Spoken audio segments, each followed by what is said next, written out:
সবাইকে, আজকে আমি লোটে মাছ গোটা গোটা রান্না করব।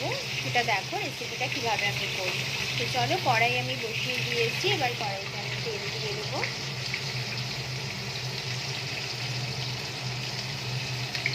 তেল দিয়ে দিলাম।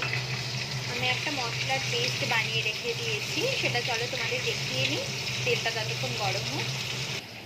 আমি এর মধ্যে পেঁয়াজ দিয়েছি একটা গোটা, টমেটো দিয়েছি একটা গোটা, জিরে গুঁড়ো, ধনের গুঁড়ো, একটু সামান্য লঙ্কার গুঁড়ো আর হলুদ। তাই সেই দিয়ে আমি পেস্টটা তৈরি করে রেখে দিয়েছি। আর আদা রসুন দিয়েছিলাম। ব্যাস, এই কটা জিনিস দিয়ে আমি পেস্ট রেডি করে রেখেছি।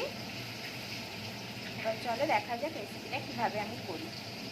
আমি এর মধ্যে গোটা গরম মশলা আর একটু জিরে ফোড়ন দিয়ে দিয়েছি। এবার আমি মশলাটা ঢেলে দেবো। মশলা আমি ঢেলে দিয়েছি।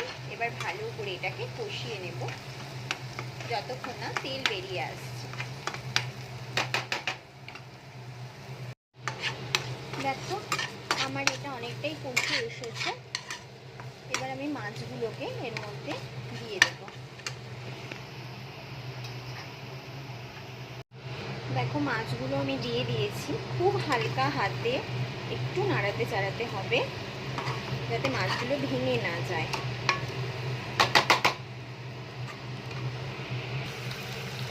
নাড়িয়ে চাড়িয়ে নিয়েছি। এবার আমি মিক্সির বাটিটা ধুয়ে যেটুকু জল ওইটুকু শুধু আমি দিয়ে রেখে দিলাম। এবার আমি ঢাকা দিয়ে রেখে দেবো এটাকে।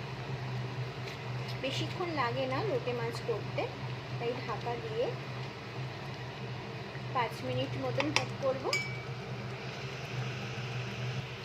দেখো লোটে মাছটা অনেকটা হয়ে গেছে।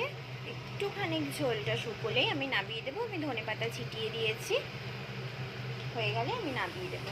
আর 2 মিনিট মতন কুক করবো, তারপরে আমি নামিয়ে দেবো। এবার আমি ঢাকনা সরাচ্ছি। দেখো হয়ে গিয়েছে। আমি এবার নামিয়ে নেব।